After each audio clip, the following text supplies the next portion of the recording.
A preview of my comments on my experience in Mexico so far. And it is that you are going to have a hard time getting me on the plane back to Texas. I've enjoyed my stay very much. I would especially like to thank my good friend, Bora Graciela Arendelle Gonzalez, for her help in hosting me, and all of you for giving such wonderful presentations that I've heard, and for being such great participants in the workshops.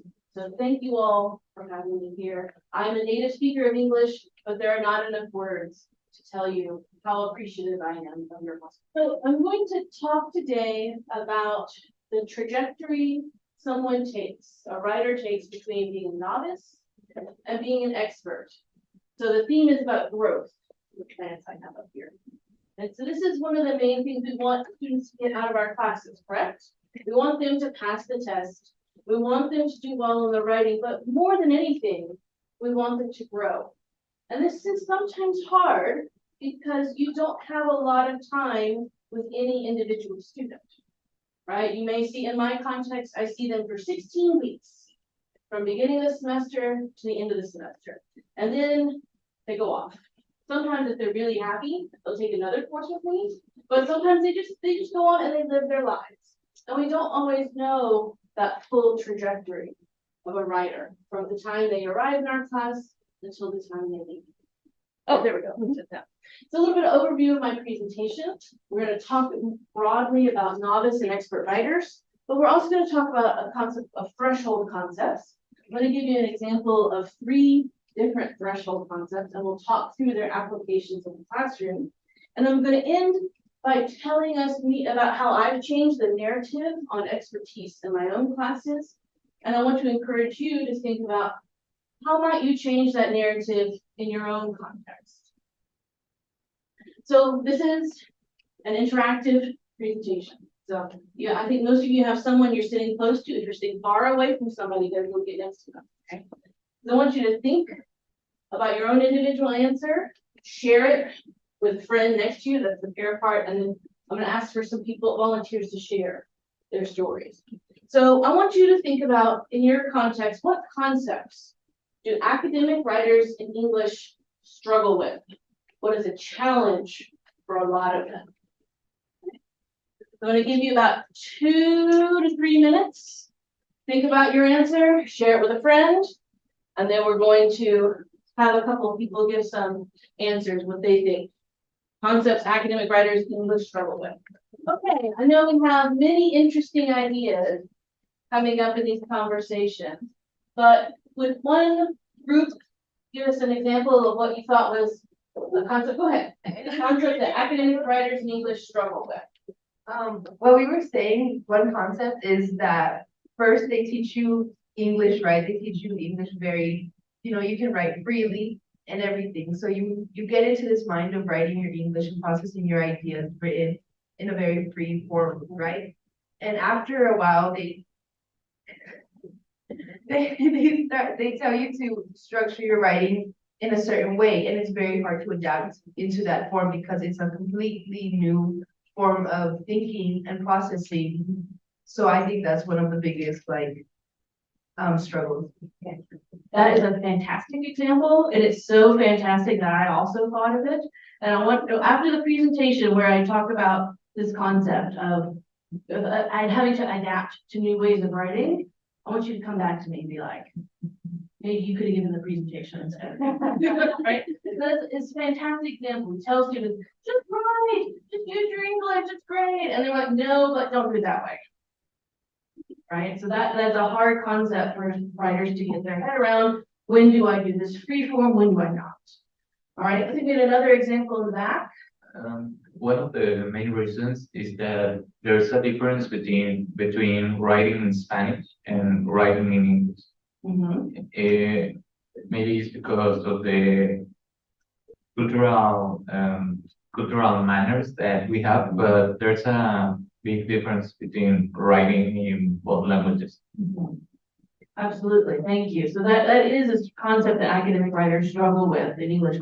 My thinking in Spanish and writing in Spanish, thinking in Spanish, writing in English, is it kind of both at the same time?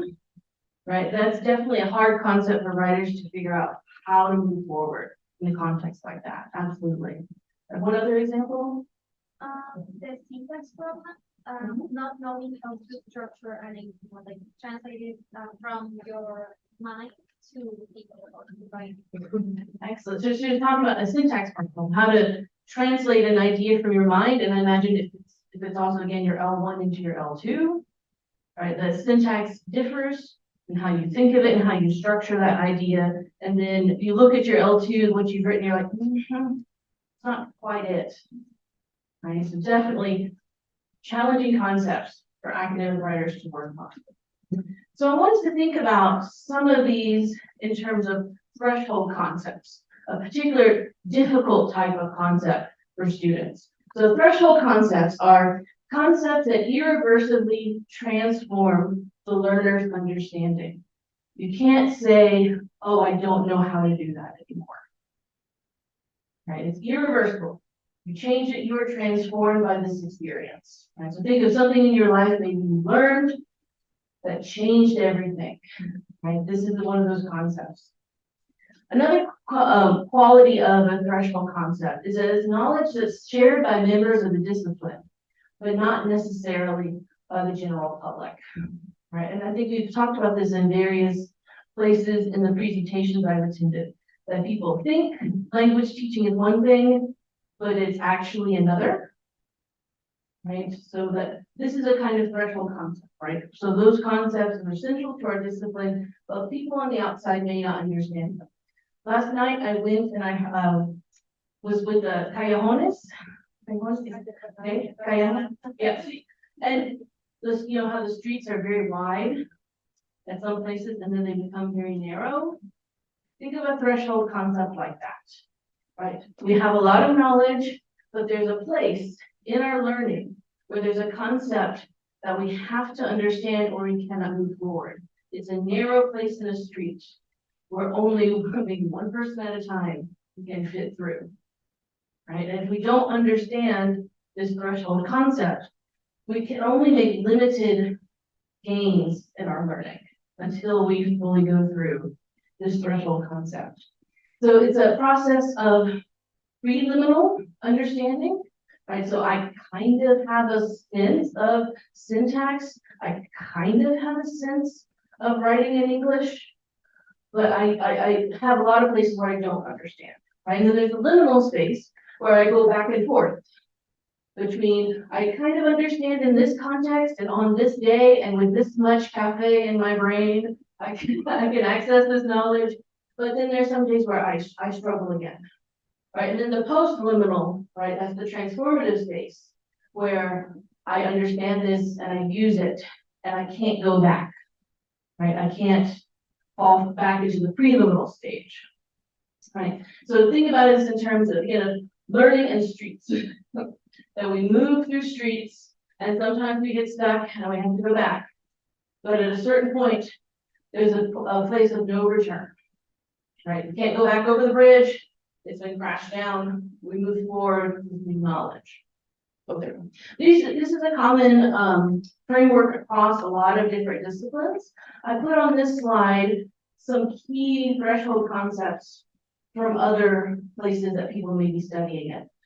So some of these you, unless you're an economics person, you may not know about power, or power is a political concept in business. Right? But for business, they have to teach this concept for students to understand more advanced knowledge. One I think about too is evolution and biology.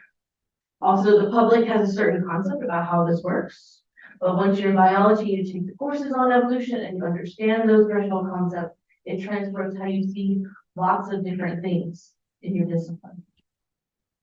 So I'll be taking some concepts from this book, which is called Naming What We Know. And it's a book about threshold concepts in divergent composition.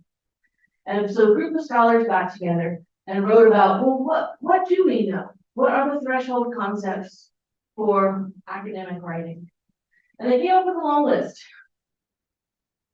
All right, so this is very small print. I'm happy to distribute the slides afterwards, but I'm not sharing these for you to like memorize them and there's quite a list on them later.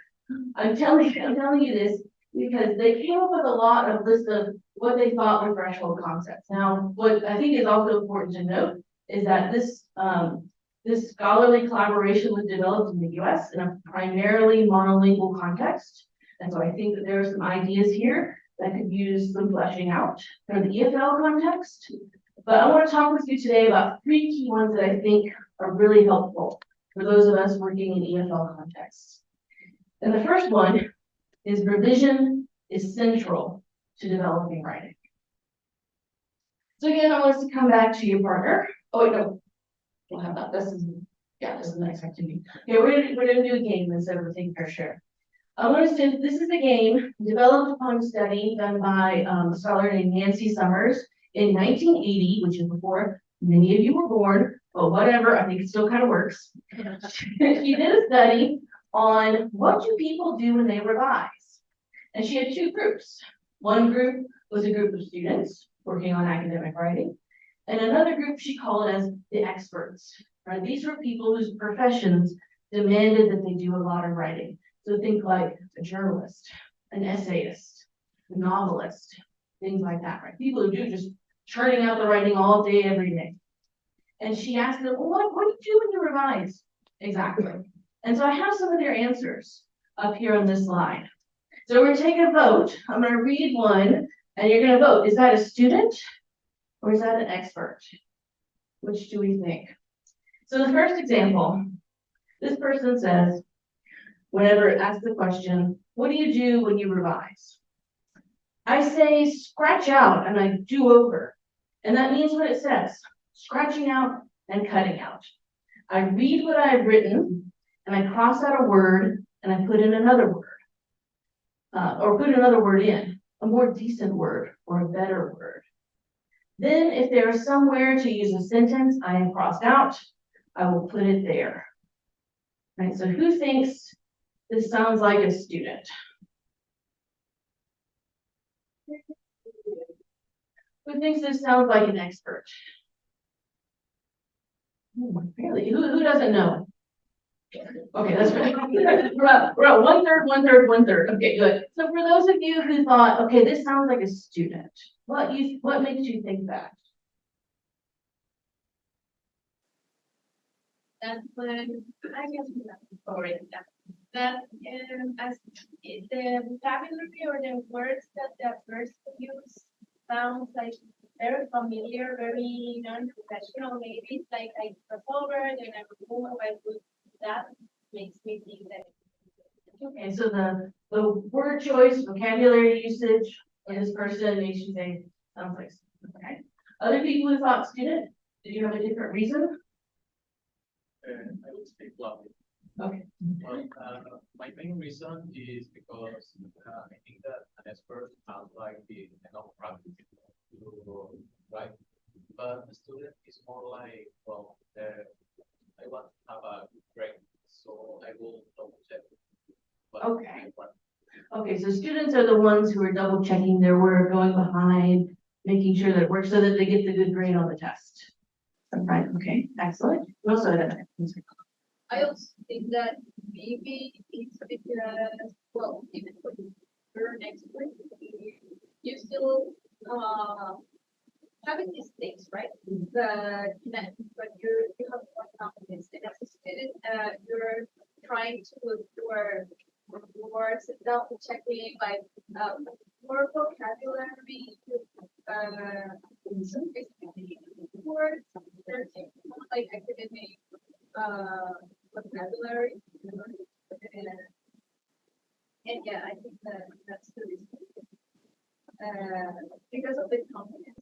Okay, confident. So this person doesn't sound very confident in what they wrote.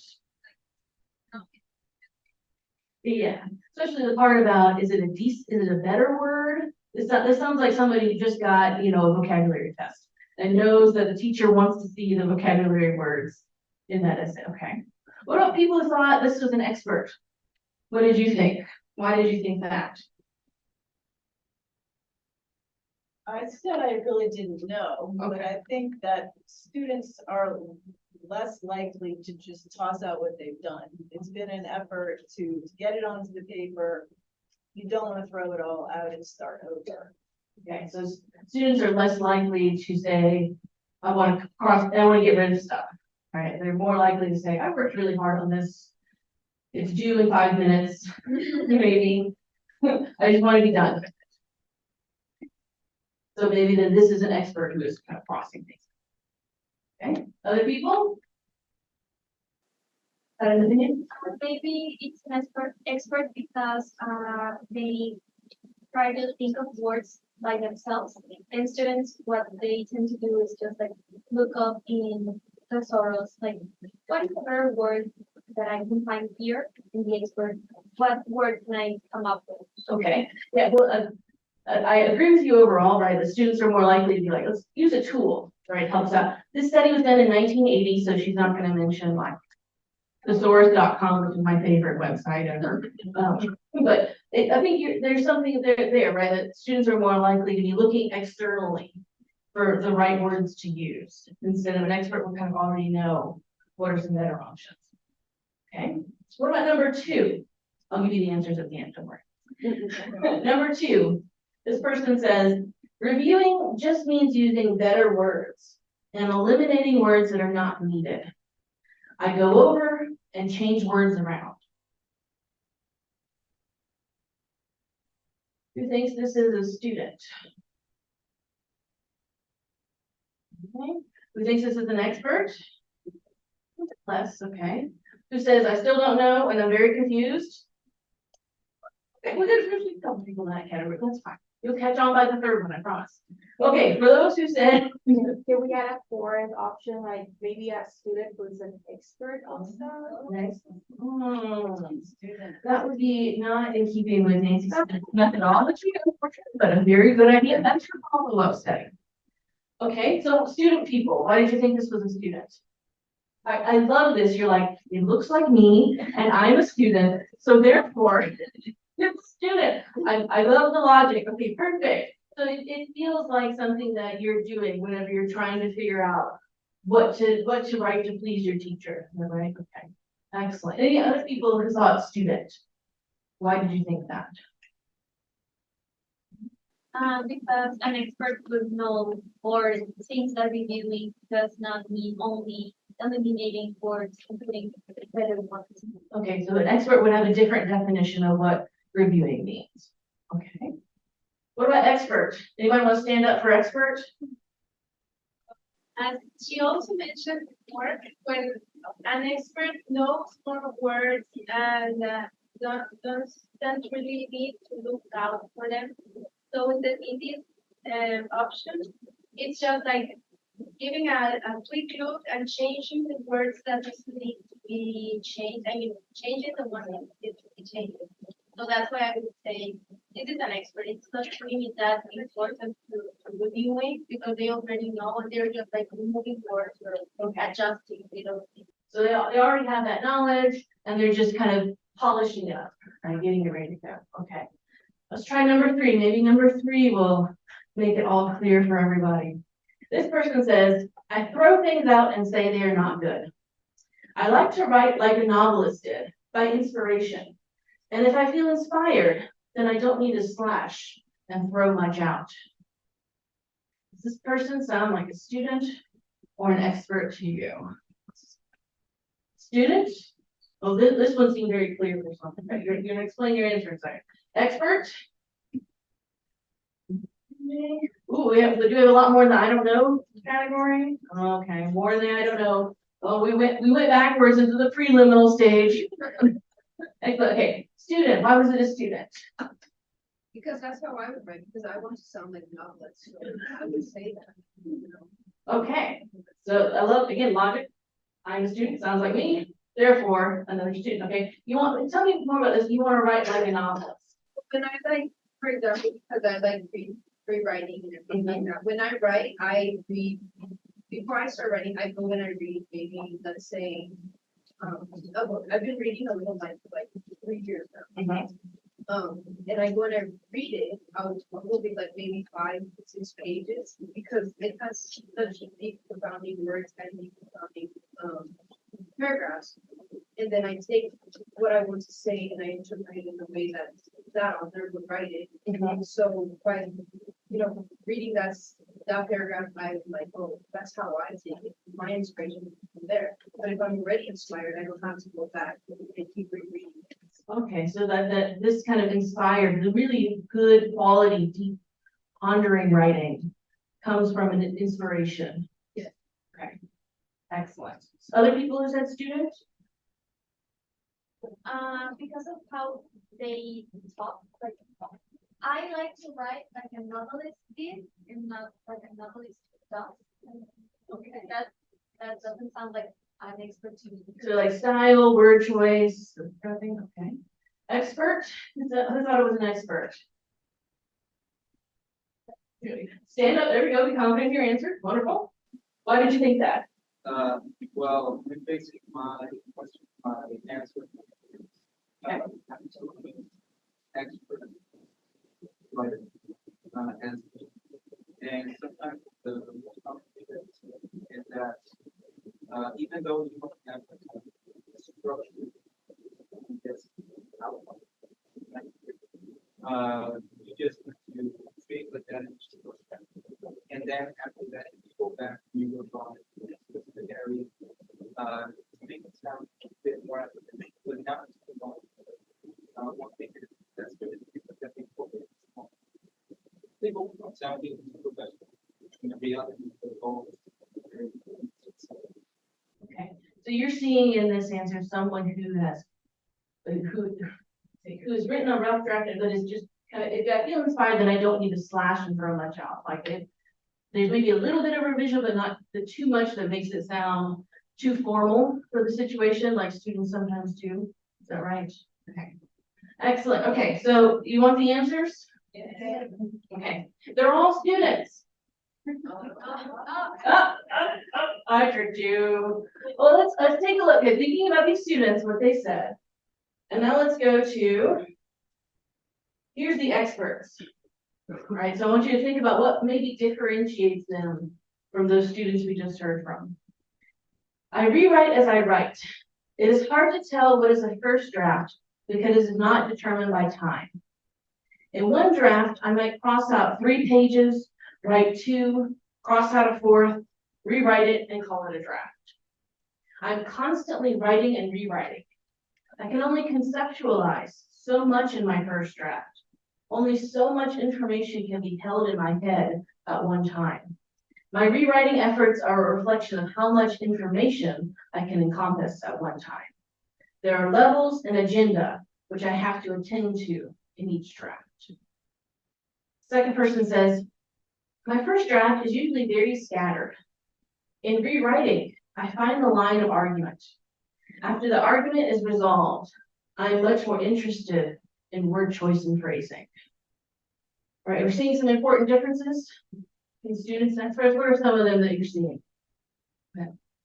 what the with the students only double check, for example, and experts like double check 5 times. Okay, so don't like this last person who said, okay, first I have to figure out what the argument is. And then I go back and I look at word choice and I look at phrasing. So it's not just like that person who's like, I cross out words and say, okay, now it's fixed. This person goes through and says, well, wait, what's my argument first? Now, wait, let's look at the word choice. Right, so there's many different times they return to the same draft. Right, what was another difference people noticed? The first one, it sounds very, I don't want to say metaphoric, but at the same time, it does like combine into that section where it sounds very like almost pleasing to hear, you know? And every sentence leads into the next one. It doesn't sound like one's out of place. Also the word choice, and I feel like professionals focus a lot on word choice as students just want to like the rubric it has to follow.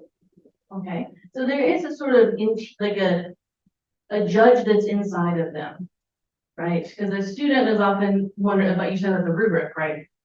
Someone else is going to judge this writing. What do they think about it? Not necessarily what am I trying to communicate? Right, I do think that I'll show you an example a little bit later. There are some places where professional writers are thinking a lot about audience, but they're using their own internal judge to make those decisions. right? And then you also mentioned that professional writers often talk much more in detail about their process. That they have the language to say, here's what I did, here's what, you know, the whole process was like, this posted, I just crossed things out and threw them away. Any other differences people saw? I would say expert refers to content. Both of them mentioned like their ideas first, and then they focus on the skill, right? And students, I think that they were more interested in getting the mechanical part right, and no one mentioned the content.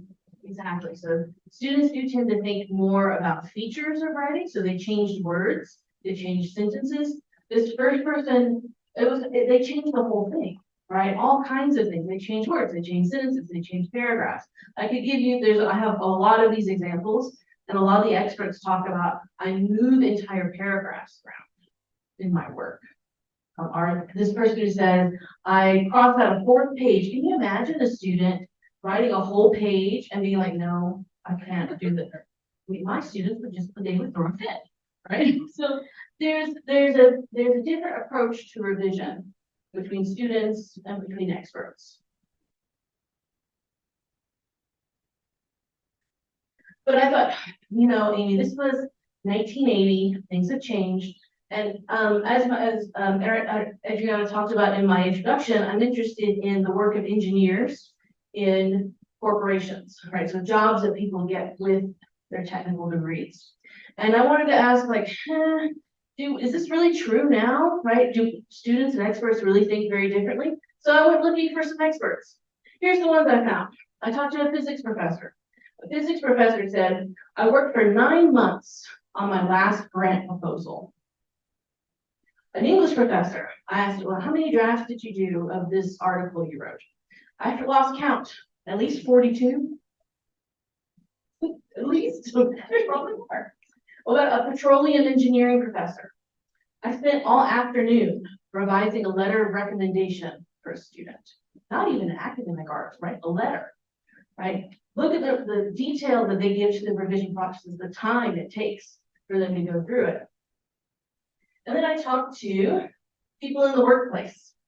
So this is someone who's a director of fiscal or financial policies working for a government agency. Sometimes my report will take a very long time, by the way. So it takes me maybe 1 day to prepare 1 page for him, as he's reporting to a minister of finance. It's been 1 day, 1 page. Lots and lots of revision and work on these documents. So I want us to think about then what students tell us whenever we say, okay, you need to revise your paper, revise your essay. And they say things like, well, I should have gotten it right the first time. I'm a student, right? So that's what an expert does. I get it right the first time. My teacher never gave me the option to revise. And sometimes you hear this one, I've never been asked to do this before. Or I work best under the stress of impending deadlines. Although you current students, I know you're going to tell yourself this one too, right? But I don't need to revise because I just need to get really stressed out. And then I sit down and I write it all in one night. So what should we tell these students? Regardless, I think we should tell them that experts spend a lot of their time revising. And it's revision, not just in terms of crossing out words, it's in terms of thinking through the content of the idea, it's thinking through the arguments, it's thinking about the organization, it's also thinking about word choice and phrasing. Right, so all of those elements are going into revision. So revision is central to developing writing. My next special concept is failure can be an important part of writing development. So, I'm going too long on time as always. Well, let's do this one real quick. All right. When was the last time you learned something new? What was that experience like? So I'm going to give you again 2 minutes. Turn to each other. Share. What was the last time you learned something new and what was that experience like? Okay, I want a show of hands. Those of you who tried something new and the first time you did it, you were perfect and had no problems whatsoever and people mistook you for an expert, raise your hand.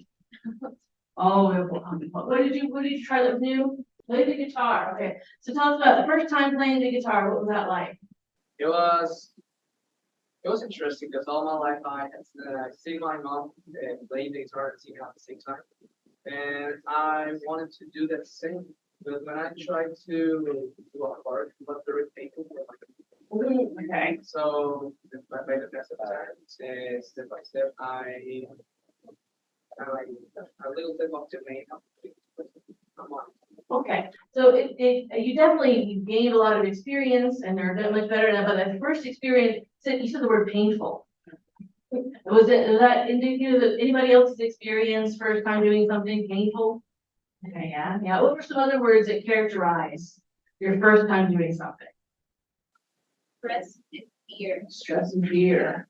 Like driving, for example. I was afraid of driving alone, like nobody telling me of the town and that stuff. I was afraid, but I like this phrase that I just said, like do it, and if you're scared, do it. I'm afraid. So it's self-defining decided, but yeah.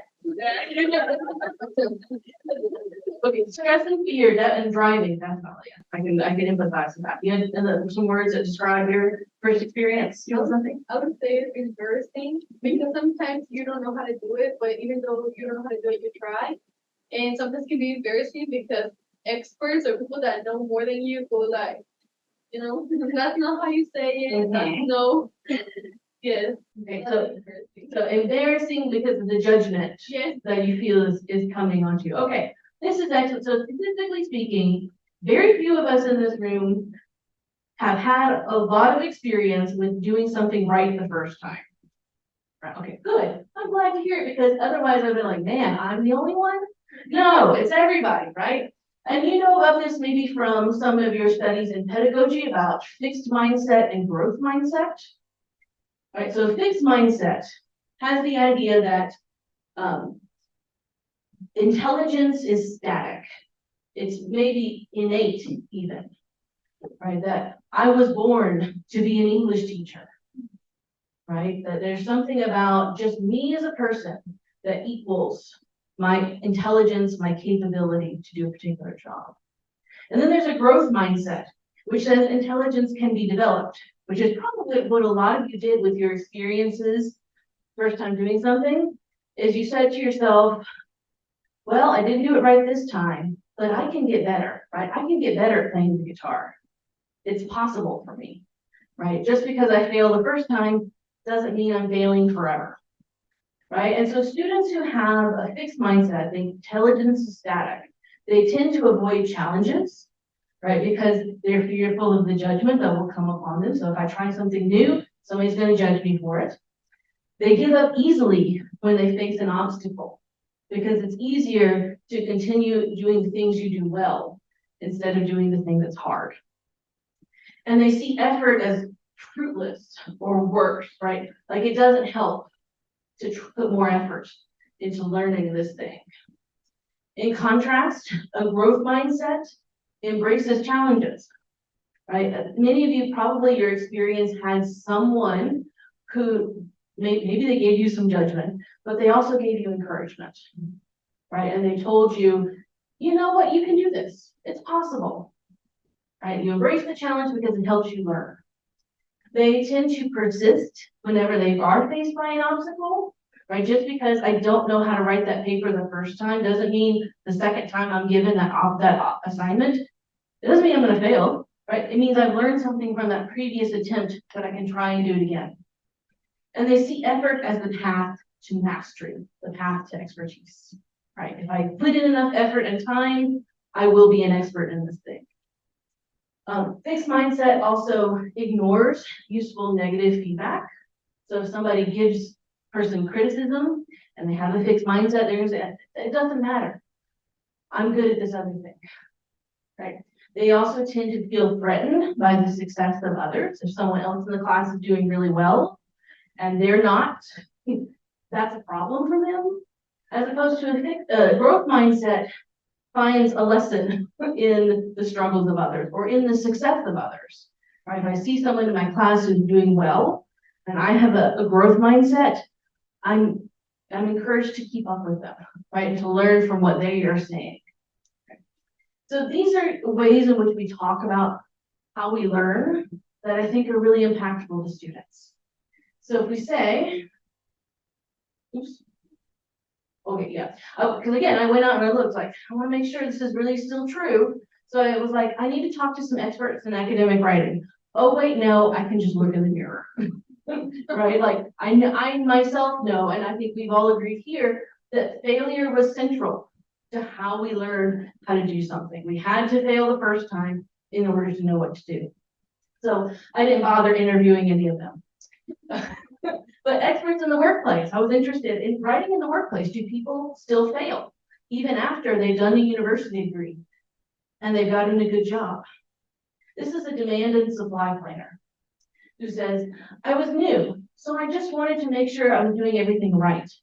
And I did receive feedback from not just my manager, from a large number of other people as well, that the writing was too wordy. There was too much text. The analysis was explained in great detail when it was not really necessary. So this person got to the job and got all of this feedback, right? They're still learning from doing things. I mean, I don't take this as like, oh, my university graduated someone who doesn't know how to write. Like, clearly they know. But still, even in their job, they're receiving feedback on how to do the job better. So when we hear students say things like, I'm not good at language, or I'm not good at writing, I'm not good at English, I want us to think about how we change that narrative. Or when students say, I hear this a lot because I teach in technical settings, I'm a scientist, I'm not a good writer. Like, you can't be both, right? Or students who say, I just want to pick a topic I already know a lot about, right? I want to just do something I'm good at. My final threshold concept that I want to present to you is that learning to write effectively requires different kinds of practice, time, and effort. All right, so in the interest of time, we're going to skip this one, but I want you to kind of have in your mind, what was an out-of-school experience that helped shape you as a writer? Right, then we don't just learn this information in school, it's elsewhere too.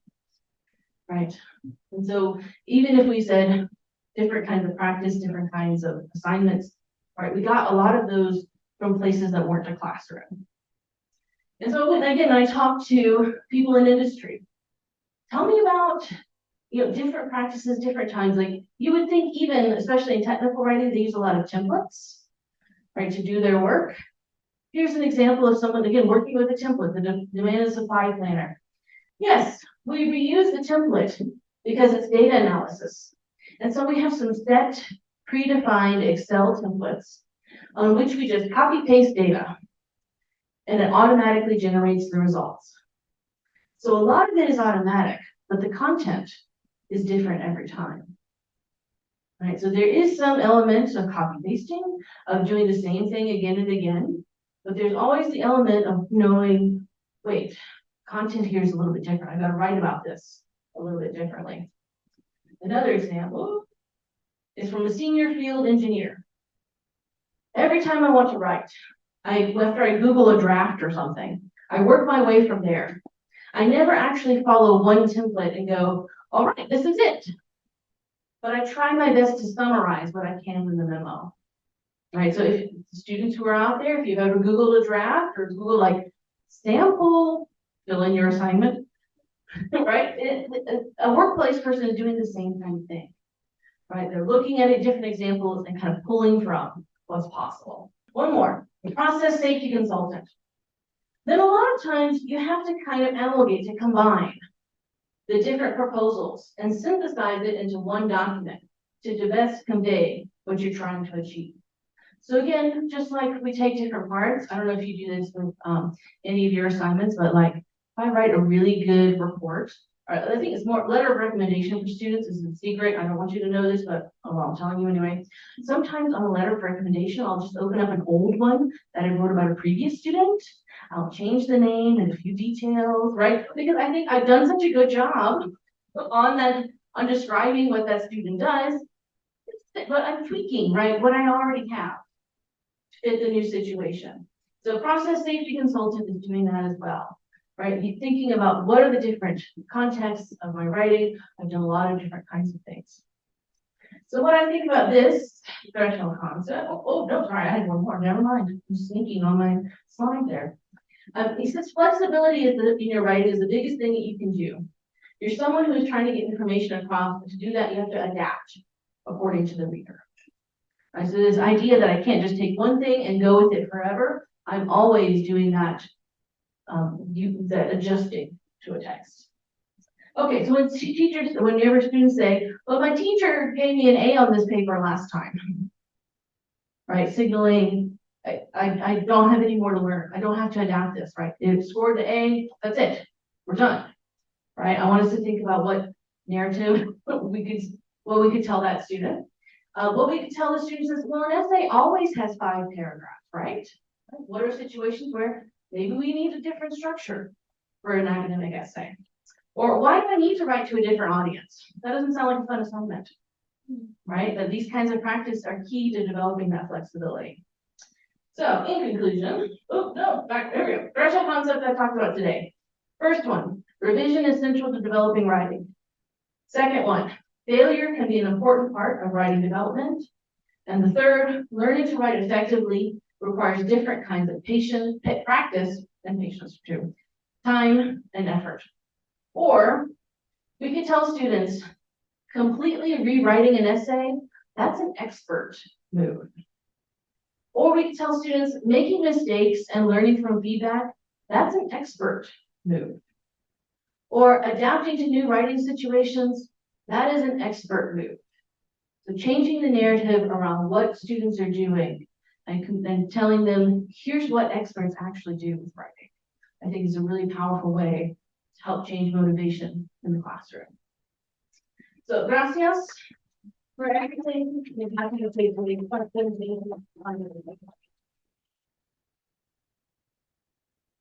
Okay, so we have like 10 minutes for questions or comments. If you would like to, feel free to have this time to ask if there any about the concern. Thank you very much, Dr. Amy, for your speech.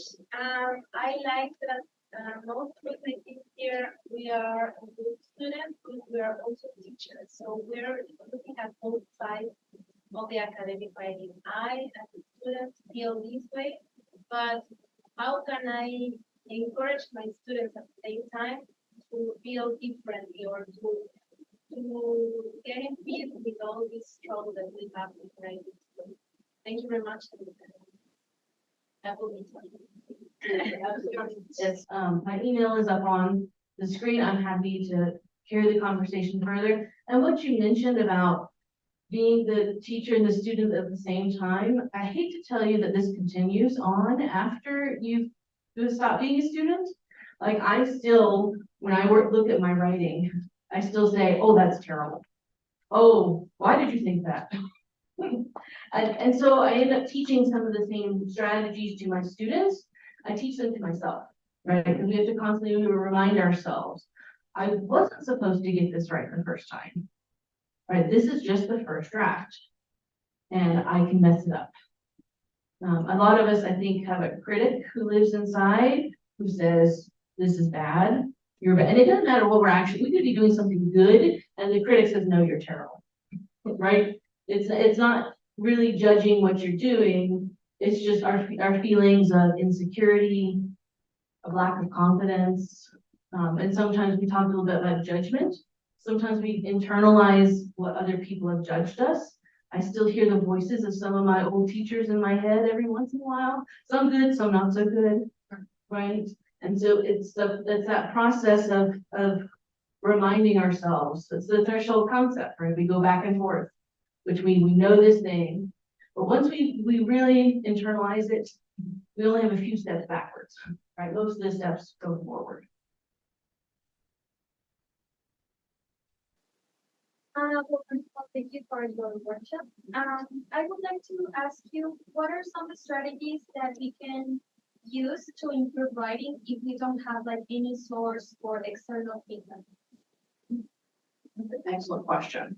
Okay, well, first I will say, we have a lovely source for external feedback in the form of generative artificial intelligence, right? This is one of the great things is that now you've got some feedback. Now it's going to give you a biased feedback, because it's judging you against its own rubric, essentially, right? But it gives you some feedback. The second thing would be, I think, to form what's called a peer group or a cohort group. I imagine you may have some of this happening already, and if you don't, you should definitely do it. Which is get a group of you together, have coffee, and exchange each other's work. Right, and say, I like what you did here. I had a group like this whenever I was doing my postgraduate work. And it was one of the single most valuable things about that experience. I still keep in touch now. That many years later, we still keep in touch and we still support each other. So that it doesn't necessarily always have to be a teacher who gives you the external feedback. Often peers are one of the best sources of external feedback to help move you forward. I have a question.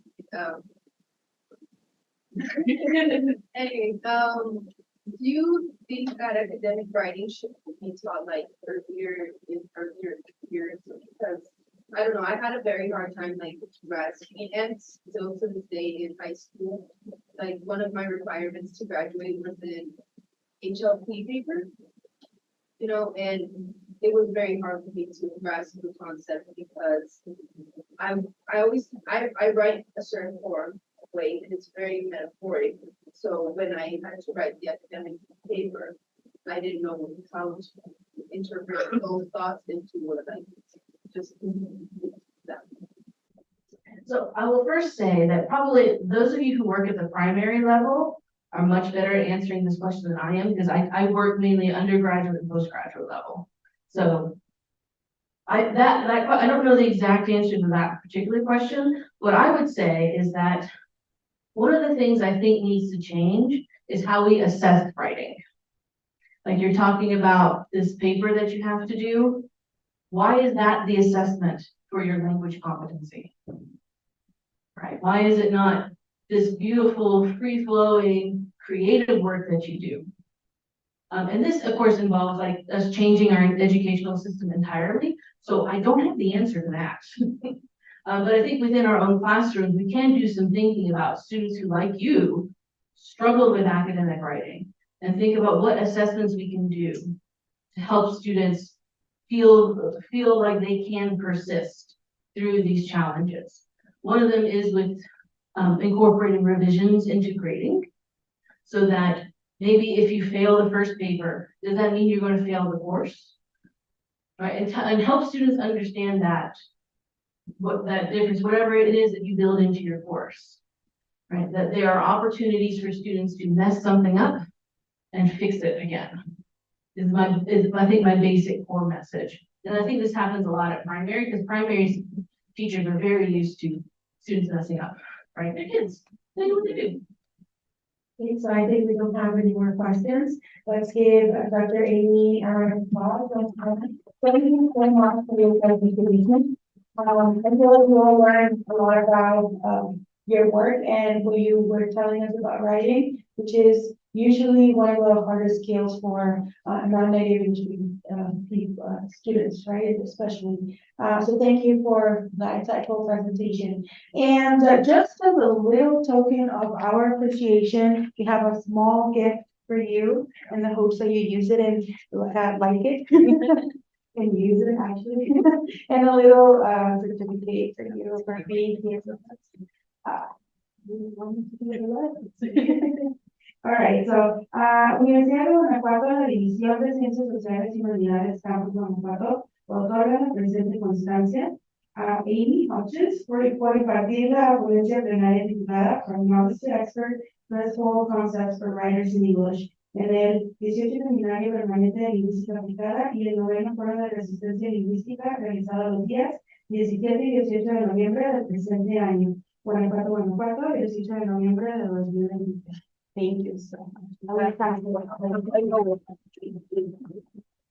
Thank you. All right, so just a few reminders. This is not our last plenary session. Next we have a good presentation about women in applied linguistics in Mexico. So if you're interested, please do stay. Right now we have a 30-minute coffee break, and after that, we have a book presentation. So feel free to have some cookies aside and a cup of coffee or tea, and come back to us here at the auditorium for the book presentation. We will appreciate that. Also, there's a list going around for your constancia. If you haven't written your name and email down, please do so. Emma is holding it right now on the wall. So make sure that you get your name down. Thank you so much for being with us.